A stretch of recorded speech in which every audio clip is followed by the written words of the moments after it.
The void between stars was never truly empty. Commander Xerwind of the Xerion Ascendancy knew this better than most. His command vessel, the Emerald Tide, drifted through the black like a living thing, its hull pulsing with faint yellow-green bioluminescence. The ship was not built. It had grown. Its architecture, a seamless fusion of organic vines and living metal, its veins humming with photosynthetic energy. To the Xerion, technology was not cold machinery, but an extension of nature itself, breathing, shifting, alive. And yet, for all their sophistication, the galaxy had forgotten something.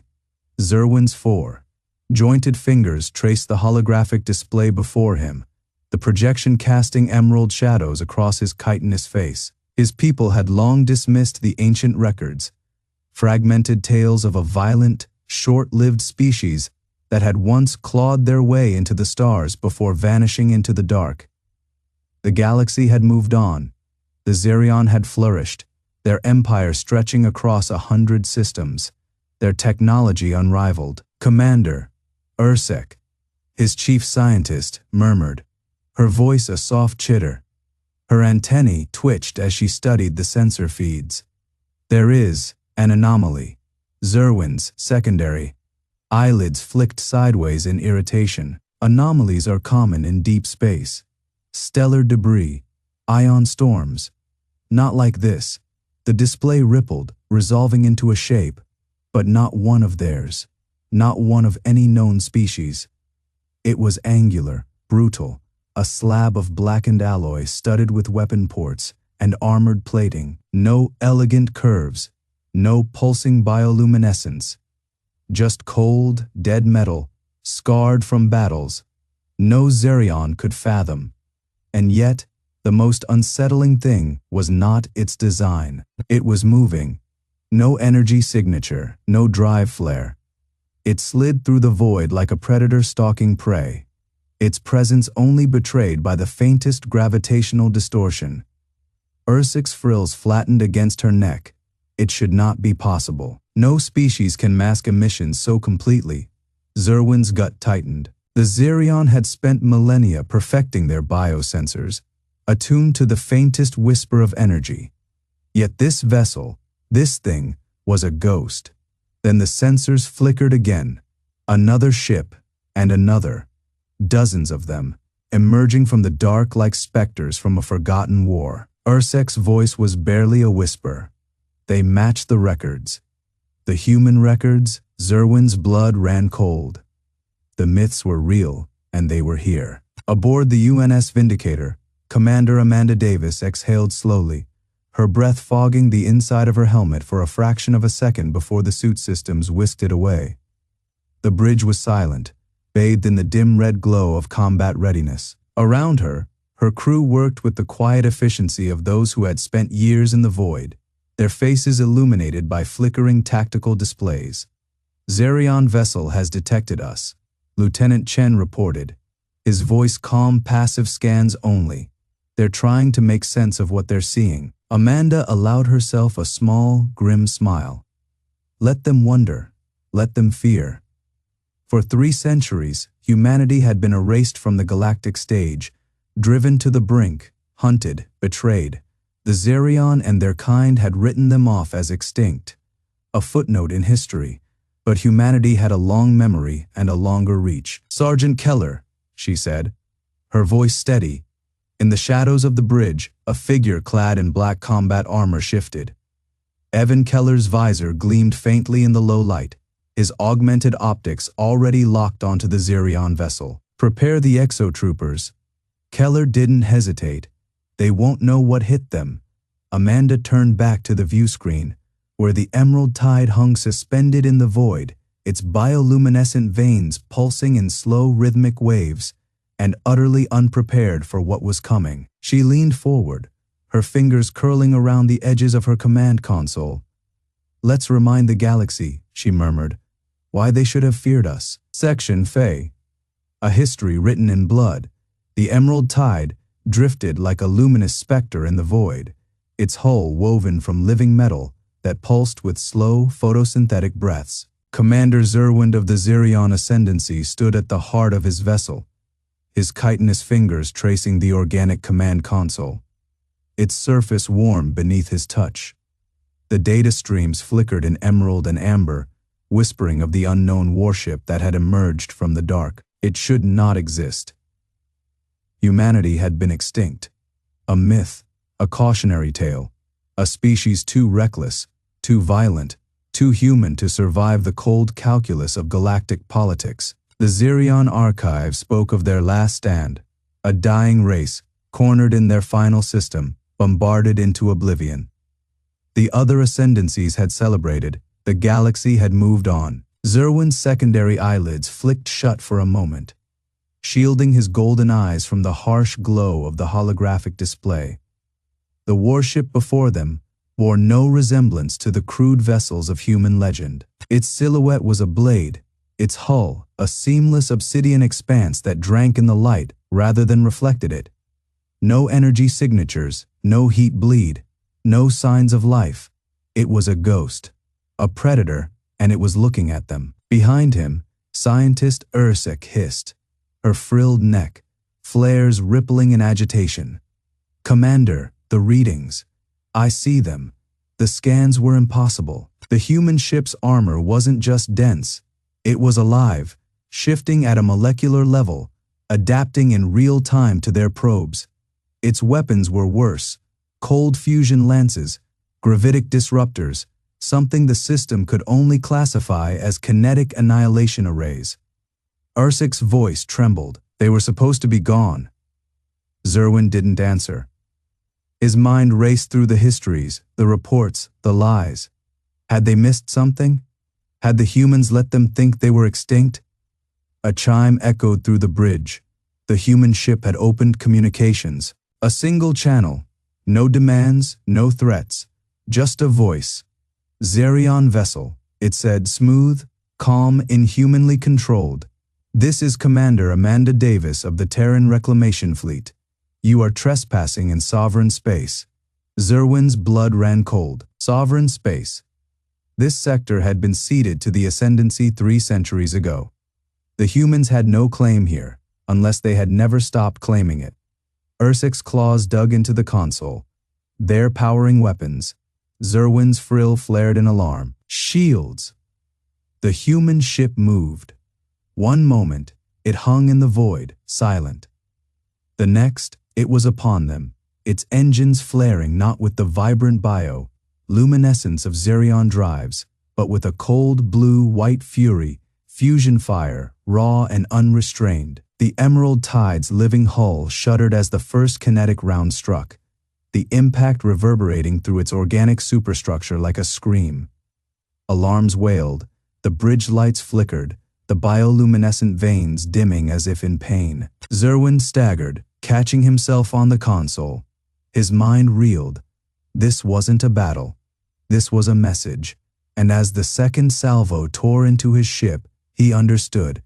The galaxy had written humanity's epitaph in blood. Now, the humans were returning the favor. The Emerald Tide convulsed under the assault, its biomechanical hull groaning like a wounded beast.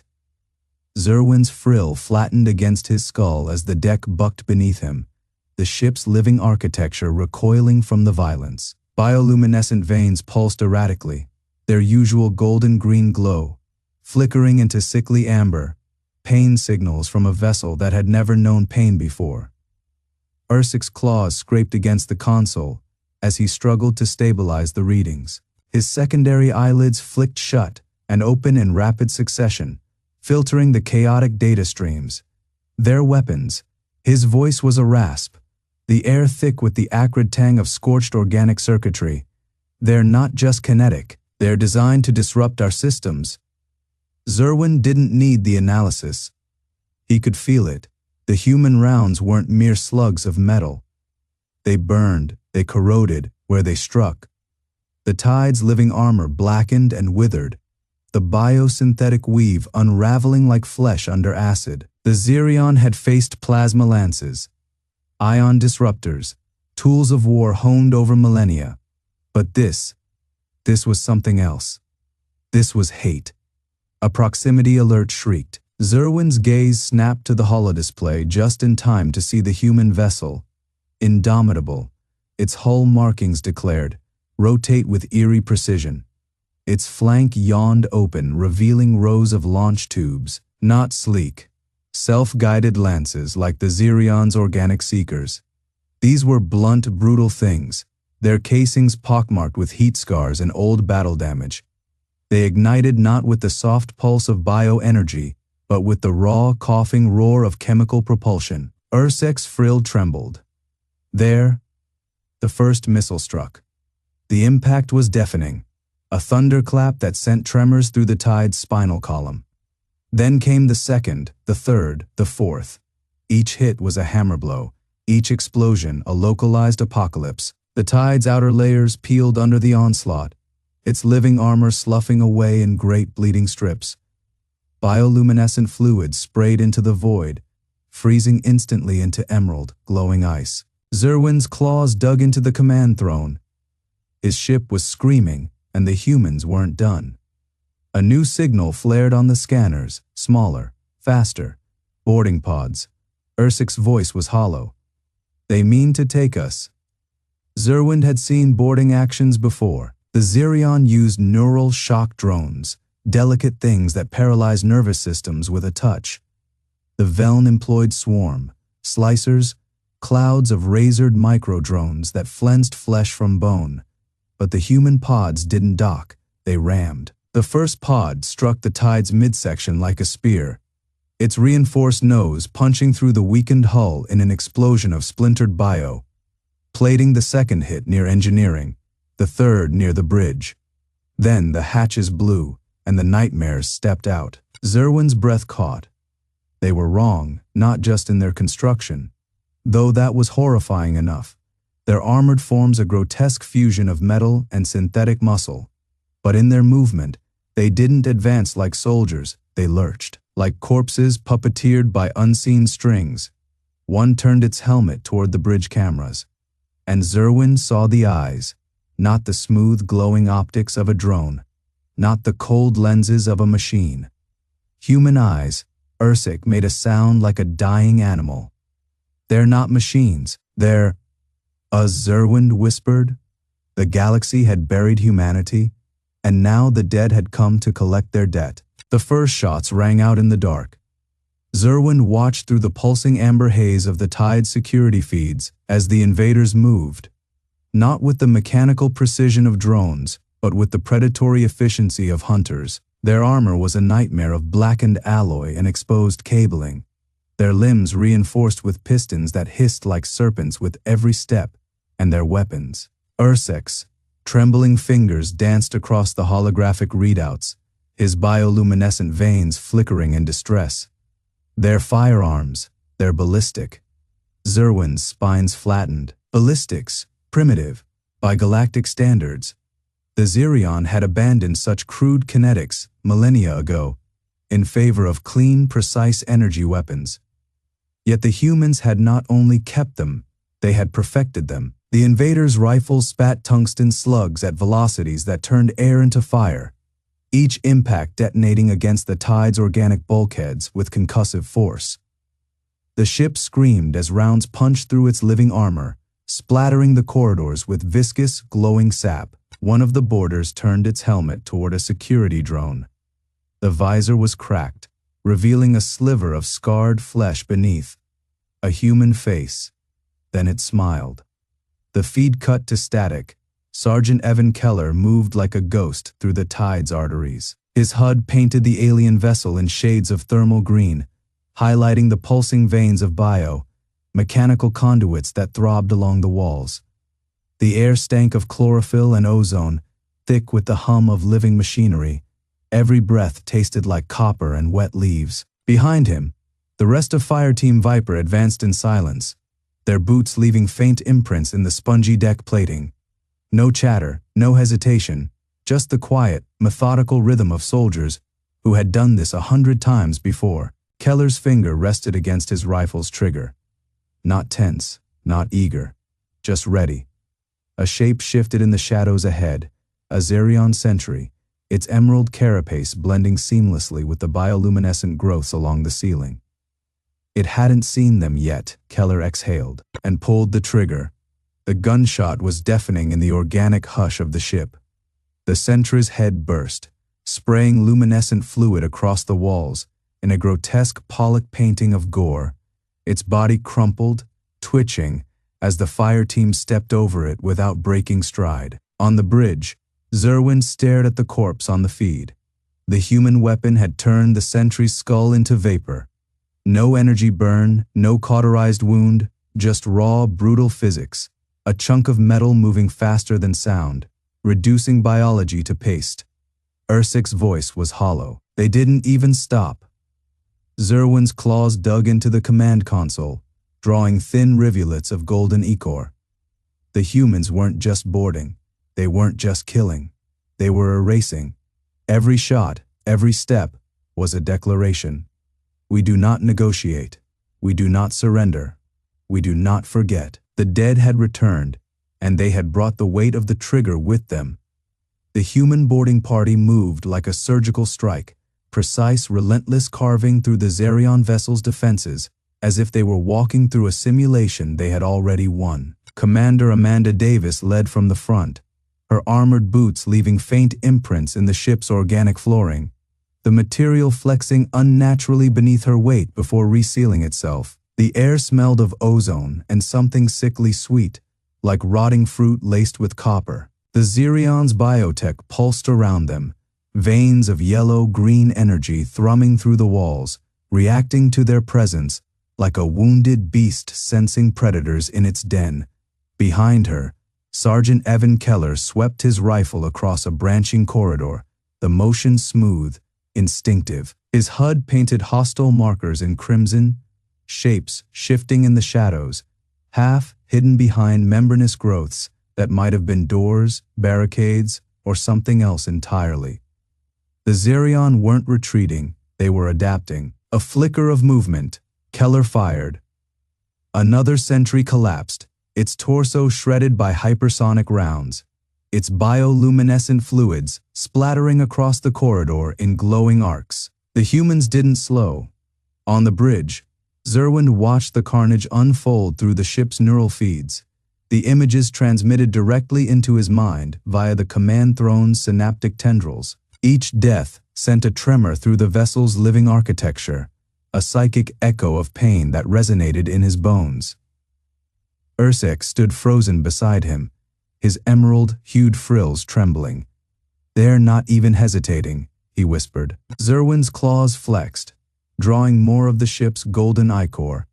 The humans weren't just killing, they were erasing. Every shot was a statement, every step a verdict, and then the feed from Deck 7 cut out. Not static, not interference. Ursic's voice was thin. What did they? The answer came. Seconds later, a new signal blared through the ship's awareness, a foreign presence, invasive, hungry. The humans had hacked the Xerion's organic network, not through code, not through some elegant override. They had injected something, tiny, voracious machines, replicating at an obscene rate, dissolving the ship's neural pathways from the inside out. The vessel screamed, a soundless psychic howl that shuddered through every crew member's spine. Xerwind felt it like a blade in his gut. This wasn't warfare. This was butchery. Davis' voice crackled over Keller's comms, calm, almost detached. Primary objective secured. Moving to secondary, Keller didn't respond. He didn't need to. The humans had come prepared, and the galaxy would learn the cost of forgetting them. Section Fae. The Ghost Fleet, the Xerion vessel Shining Vein, convulsed as the nanite swarm devoured its nervous system. Bioluminescent conduits flickered, yellow-green to sickly gray. As the infection spread through the ship's organic architecture, vines of living metal withered, photosynthetic power cells dimmed. Their energy leached away by the ravenous machines. Commander Xerwind clutched the command spire, his talons sinking into the pulsing amber gel that served as the ship's control interface. His mind reeled. This was not combat. This was desecration. The humans had not merely boarded, they had infected. Ursik staggered toward him, his emerald exoskeleton dull with shock. "They're rewriting the ship's DNA," he rasped. "Not just the systems, the structure itself." Xerwind hissed, mandibles flaring. The shining vein was more than a vessel. It was a living entity, grown over centuries, its biomechanical heart synchronized with its crew.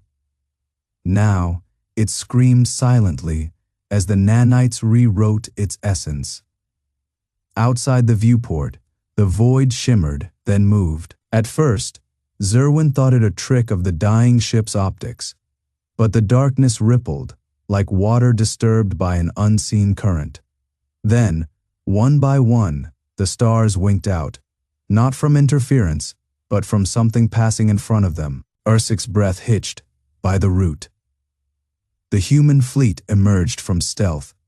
Their hulls were pitted, scarred by centuries of silent travel, their edges jagged where armor had been stripped away and reforged 1,000 times. No sleek curves, no elegant design, just brutal, angular slabs of metal, each bearing the marks of a war fought in exile. Their engines burned cold, their signatures muted, as if they had learned to move through the cosmos without disturbing it. And yet, they loomed. Xerwind's pulse thundered in his secondary heart. This was no mere battle group. This was a reckoning. Aboard the Echo of Sol, Commander Amanda Davis watched the Xerion vessel's death throes on her tactical display. The feed was crisp, clinical, no gloating, no hesitation, just data. Sergeant Keller's voice crackled over the comm. Primary objective complete. Their networks, ours. Davis didn't smile. Proceed to secondary. She didn't need to elaborate. Keller knew, they all did. The galaxy had thought humanity extinct, a myth. A cautionary tale, the Echo of Sol, was the first of the Ghost Fleet to break silence. But it would not be the last. Davis turned her gaze to the star map, where 100 more Xerion vessels pulsed with their soft, verdant light. Soon, they would learn. Humans did not forget, and they did not forgive. The Xerion command vessel Emerald Tides shuddered as its luminescent systems flickered, its pulse erratic.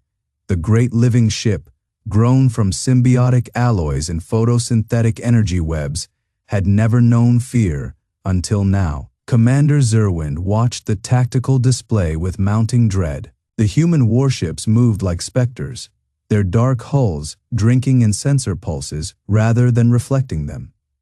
Their engines left no wake, no thermal bloom, just the cold, silent advance of predators who had learned to hunt in the void itself. Ursik, the chief scientist, trembled as his neural tendrils interfaced with the ship's organic databanks.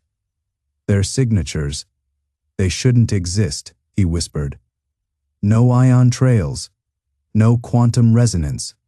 It's as if they've unlearned physics. Xerwind's secondary heart clenched. The humans had not just survived their supposed extinction, they had evolved.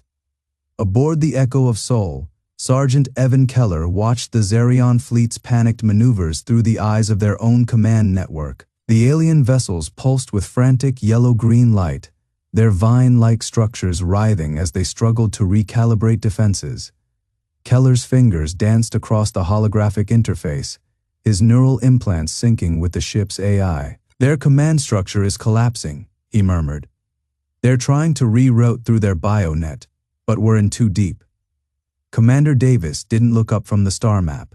Good, let them see it coming. The Echo of Sol's weapons array hummed to life, not with the bright flare of plasma or the shriek of railguns, but with something far worse: silence. The projectiles it launched were sleek, black, and utterly invisible to Xerion sensors. They slipped through shields like shadows through glass. On the Emerald Tides, alarms shrieked in organic, pulsing wails. Ursik's tendrils spasmed as the ship's living databanks convulsed. Dive, his voice broke. Dive infected us. Xerwind whirled. What? Their weapons aren't just projectiles, Ursek gasped. Their code viral. It's rewriting our systems from within. The deck lurched as the Emerald Tide's mechanical veins darkened, the emerald glow of its power core dimming to sickly gray. The ship was dying, not from fire or impact, but from something the Xerion had never conceived possible, a weapon that didn't just destroy but corrupted. Xerwind staggered as the command hub's walls pulsed with erratic, dying light. The humans hadn't just returned.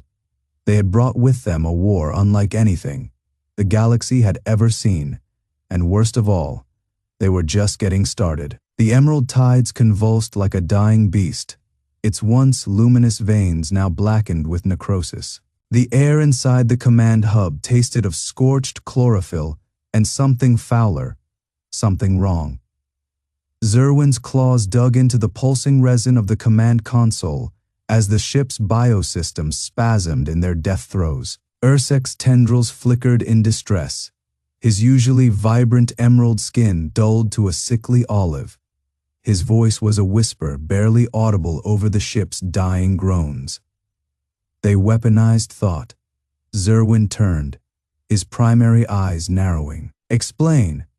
Ursek gestured weakly to the flickering holodisplay, where lines of corrupted data writhed like poisoned serpents.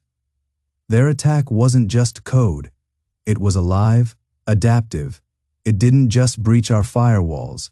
It understood them, learned them, and then it changed. The realization settled over Xerwind like a suffocating shroud. The humans hadn't merely built weapons, they had engineered predators. Outside, the void was no longer empty. The human fleet hung in the black like a swarm of silent, jagged shadows, their matte black hulls drinking in the light rather than reflecting it. Their ships were angular, asymmetrical, built not for beauty but for function, for murder. Xerwind's secondary eyes dilated as he watched the lead vessel, the Retribution, glide forward. Its prow was a blade, its flanks studded with weapon ports that pulsed a deep, ominous crimson. It didn't broadcast power signatures. It didn't need to. The humans had learned the most dangerous lesson of war. Fear is more potent than fire. On a bridge of the Retribution, Commander Amanda Davis watched the Xerion fleet through the tactical feed. Their ships were beautiful, in their way organic spirals of living metal, pulsing with verdant energy, a civilization that had grown in harmony with its technology, a civilization that had forgotten what war truly was. Beside her, Sergeant Evan Keller adjusted the grip on his rifle, his augmented optics flickering as they analyzed the enemy's distress signals. They're scared. Davis didn't smile. Good. She had studied the Xerion for years, their history, their psychology. They were a species of logic, of elegant equations and measured responses. They had never encountered something like humanity, something that burned before it calculated. And now they were learning.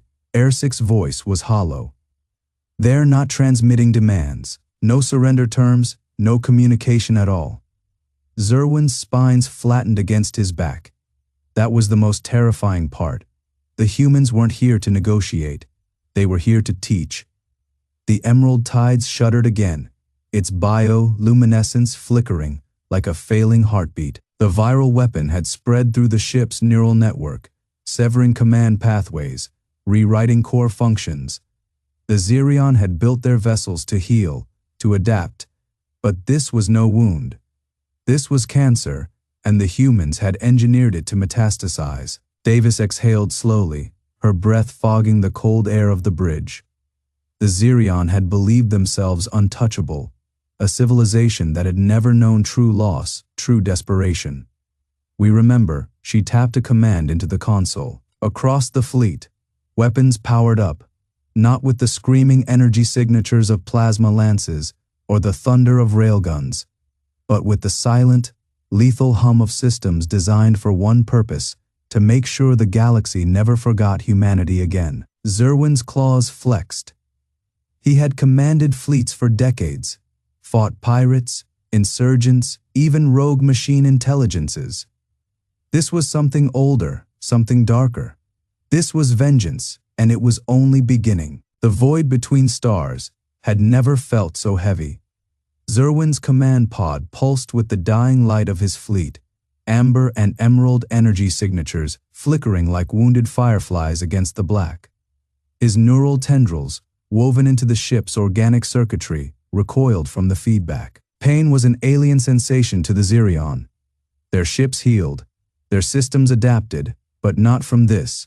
The human virus, no, plague, had slithered through their neural networks like a serpent through water, severing synapses, rewriting command protocols. What had once been a symphony of thought now screamed in dissonance. Arsik's voice crackled through the failing comms, distorted by the corruption eating through their systems. Command pathways are collapsing, the biosynaptic relays. They're rejecting our commands. It's as if the ship no longer recognizes us. Xerwind's claws flexed against the smooth, living metal of his console. He had faced pirates, rogue machine swarms, even the ravenous devourer clans of the Outer Rim. But this was designed, not just to kill, to humiliate. On the bridge of the Echo of Sol, Amanda Davis watched the Xerion fleet convulse. Their ships twisted in space, their once graceful bioluminescent hulls spasming as the virus rewrote their very essence. The sight should have satisfied her. She had expected rage, screaming defiance, a last, desperate charge. Instead, the Xerion ships shuddered, their organic metal skin splitting as internal systems cannibalized themselves. Biolight flickered, dimmed, then flared in erratic bursts, like a dying heartbeat. Sergeant Keller stood beside her, his grip tight on his rifle. "They don't even know how to die right."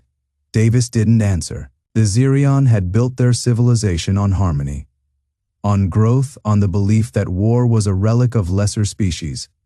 They had never known scorched earth, never known what it meant to fight with nothing left to lose. Ursek's claws trembled over his console. The data streams were incomprehensible now, a flood of corrupted glyphs, half-formed commands, and worst of all, human code. It pulsed through their systems like a second heartbeat, foreign and inexorable. He had studied the ancient records, the last transmissions from the human homeworld, before it fell silent. He had assumed their extinction was inevitable, a species too violent, too fractured to survive. But they hadn't died. They had waited, and now they had returned with a lesson written in blood and broken ships. "You do not get to erase us." Xerwind's ship lurched as another system failed. The deck beneath him writhed, the living metal convulsing as if in agony. His neural link burned, not with the clean pain of injury, but with the slow, sickening unraveling of something that had once been his. The humans had not just boarded his ship. They had possessed it. And now, as the Echo of Sol loomed closer, its blackened hull scarred with the history of 1,000 battles, he understood the truth. This was not a war. It was a reckoning. And the galaxy would remember. Section Fe. The enemy revealed, the Echo of Sol hung in the void, like a blade poised over the throat of the galaxy. Xerwind's ship, the Verdant Will, convulsed in its shadow, its once gleaming bioluminescent hull now flickering erratically. The yellow-green pulse of its photosynthetic veins dimmed, choked by the invasive human code worming through its systems. The living metal groaned, a sound like a dying beast, as the ship's own architecture turned against it. Ursek, the Xerion scientist, clutched at the pulsing walls of the command chamber, his emerald skin dull with shock. His neural tendrils, usually alive with the hum of shared cognition, now recoiled from the ship's corrupted systems. The data streams were wrong, not just disrupted, but rewritten. The humans hadn't merely hacked their technology. They had taught it to betray them. Across the bridge, Xerwind stood motionless, his 4 eyes locked on the holographic projection of the human warship. The Echo of Sol was a relic, a thing of brutal angles and scarred armor, its surface pitted with the marks of battles fought in the dark between stars. It should have been obsolete, a fossil, yet it moved with a predator's grace, its engines flaring crimson as it closed the distance. Ursic's voice was a whisper, barely audible over the groaning of the ship. They were supposed to be extinct. Xerwind didn't answer. He had seen the records, the last fragmented transmissions from the human homeworld, before silence swallowed them. A species tearing itself apart in endless wars, their civilization collapsing under the weight of its own violence. The galaxy had mourned them, then forgotten them. But the humans hadn't died. They had adapted. A shudder ran through the verdant, while as another system failed. The air grew thick with the acrid scent of burning organic circuitry, the ship's once harmonious biotech now screaming in dissonance. The humans had done this, not with brute force, but with something far worse: understanding. They had dissected Xerion technology, learned its rhythms, and then played it like an instrument. Ursic's hands trembled as he pulled up the last intact sensor feed. The human boarding pods had breached the lower decks hours ago. The security drones had turned against their masters. The living corridors designed to seal and suffocate intruders had instead guided them. And now, the humans were coming. Xerwind's neural link pulsed with a final, desperate command: fight. But the ship no longer answered. The doors hissed open. The first human stepped through, her armored form silhouetted against the dying glow of the bridge. Commander Amanda Davis. Her visor was raised, revealing a face that should have been ancient history. Dark eyes, sharp with calculation, a mouth set in a line that spoke of patience, not mercy. Behind her, the shadows moved. Sergeant Evan Keller emerged next, his armor scarred and pitted, his rifle humming with barely restrained energy. He didn't speak. He didn't need to. The weight of his presence was enough. The silent promise of a species that had clawed its way back from extinction. Ursic took an involuntary step back, his tendrils curling tight against his body. This wasn't the desperate, fractured humanity the records spoke of. This was something forged in the dark. Xerwind finally found his voice. "You were gone." Davis tilted her head, just slightly. "No," she said. "We were waiting." And in that moment, Xerwind understood. The galaxy had made a mistake. It had assumed humanity's silence was surrender. But silence, in the end, was just the pause before the storm. The silence stretched between them like the void itself, heavy, suffocating, charged with the weight of centuries. Xerwind's bioluminescent veins pulsed erratically, his neural tendrils flickering in distress. The human commander stood before him, unmoved, her armor a testament to a history the galaxy had tried to erase. Behind her, the shadows shifted again. More figures emerged from the gloom of the human warship's boarding ramp. Not just soldiers, warriors. Each one bore the same scars, the same quiet intensity. Their armor, a patchwork of repairs and modifications that spoke of battles fought in places the Xerion had never dared to tread. Their weapons hummed with an energy signature that made Ursic's organic sensors recoil. It wasn't just technology, it was adaptation. Xerwind's mind raced. The records had been clear. Humanity was extinct. Wiped out in the last purge, their colonies glassed, their fleets shattered. The great archives had declared it. The High Synod had confirmed it. Yet here they stood, not as refugees, not as survivors, as vengeance. Commander Davis took a single step forward, her boots clicking against the deck with deliberate precision. The sound echoed through the Xerion vessel's organic corridors, a dissonant note in the harmony of their living architecture. "You thought we were gone," she said, her voice low, measured. "You thought the dark swallowed us whole." Ursic's tendrils coiled tighter. The human's words weren't a question. They were an accusation. Xerwind forced himself to speak, his voice modulator struggling to keep the tremor from his words. The purge was necessary. The galaxy could not risk your kinds. Unpredictability. Davis didn't flinch, didn't blink. "Unpredictability," she repeated, tasting the word. Then she smiled. It wasn't a pleasant thing. Behind her, Sergeant Keller shifted his grip on his rifle. The weapon's power core cycled up, a deep, resonant thrum that vibrated through the deck plating. The Xerion crew flinched as one. Davis didn't look away from Xerwind.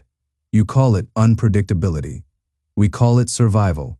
And then the lights died. The Xerion ship's bioluminescent glow flickered, dimmed, then winked out entirely. Emergency systems stuttered online, casting the chamber in a sickly, pulsing green. Alarms shrieked through the organic comms network, distorted, hacked. Ursec's neural interface screamed warnings. Breach. The humans hadn't just boarded. They had infected. Nanite swarms poured through the vents, a glittering black tide that dissolved the ship's living metal where it touched. The walls screamed, a sound like tearing flesh. Xerwind stumbled back, his tendrils lashing in panic. This wasn't warfare as the galaxy understood it. This was eradication. Davis stepped forward again, her armor's optics glowing a dull, relentless red in the dark. You took our worlds, she said. You burned our history. Another step. The deck trembled beneath her. You thought silence meant surrender. The ship groaned around them, the sound of something vast and ancient dying. Davis raised her hand. The storm broke. The storm broke, and the Xerion learned fear. The nanites devoured the ship's living architecture, turning veins of bioluminescent amber into withered husks. The walls bled yellow-green ichor, the ship's pain reverberating through the neural web, like a dying animal's final scream. Xerwind's tendrils coiled tight against his body, his mind reeling. This wasn't battle. This was desecration. Commander Davis moved through the dying light, her armored silhouette cutting through the haze of dissolving organic matter. Behind her, the human boarding teams advanced, not as soldiers, but as reapers. Their exoframes thrummed with suppressed energy, weapons humming in sync with the ship's death throes. Ursec's neural feed flickered, overloaded with damage reports. The humans hadn't just disabled the harmonies, they had poisoned it. The ship's photosynthetic reactors, once pulsing with steady emerald light, now guttered like dying stars. The air reeked of scorched biomass, the scent of a world burning. Xerwind tried to rally his warriors, but the moment they raised their biolances, the humans reacted. Not with the disciplined precision of galactic soldiers, but with the brutal instinctive violence of predators. A plasma round struck a Xerion warrior center. Mass not just piercing, but unraveling his organic armor, the energy chewing through flesh and bone alike. Another warrior fell to a monomolecular blade, his body cleaved before his nervous system could register the cut. And then came the sound, a low reverberating hum, resonating through the deck. The humans were singing, not in triumph, not in mockery, but in mourning, a dirge for the dead they had come to avenge. The melody was ancient, raw, a relic of a species that had clawed its way back from extinction with teeth bared and hands bloody. Davis stopped before Xerwind, her visor retracting. Her eyes were the coldest thing he had ever seen. You thought we were gone, she said. You thought silence meant we had forgotten. The ship shuddered, a final convulsion. Somewhere deep in its core, the reactor failed. Xerwind understood then. The humans had not come to conquer. They had come to burn. The last thing he saw was Davis raising her sidearm, not at him, but at the flickering remains of the ship's neural core. The explosion was mercifully quick, and in the void where the harmonies had once drifted, there was only silence. Epilogue. The harvest of ashes, the wreckage burned for days. Tendrils of molten alloy spiraled outward, cooling into grotesque sculptures in the vacuum. The humans did not linger to scavenge, nor did they broadcast their victory. They simply left, their warship vanishing into the dark as abruptly as it had arrived. But the galaxy noticed.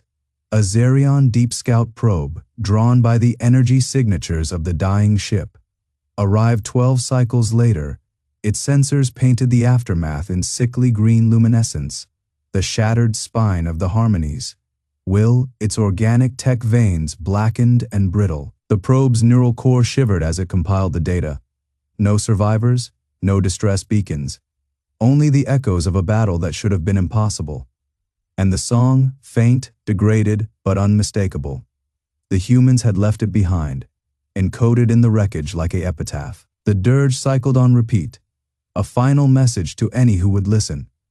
The probe's translators struggled with the lyrics, but the intent was clear. This was not a warning, this was a receipt. When the data reached the Xerion High Conclave, the debate lasted less than a rotation. The recordings were sealed. The scout probe was dismantled. The coordinates of the battle were scrubbed from all navigational charts. But in the quiet chambers of the Conclave's inner sanctum, where the oldest of the Xerion brood matriarchs gathered, a single question hummed through the neural link like a virus. What else have the humans buried? Far away, in the ruins of a dead world the Xerion had once glassed from orbit, a signal flickered to life. Deep beneath the irradiated sands, something answered.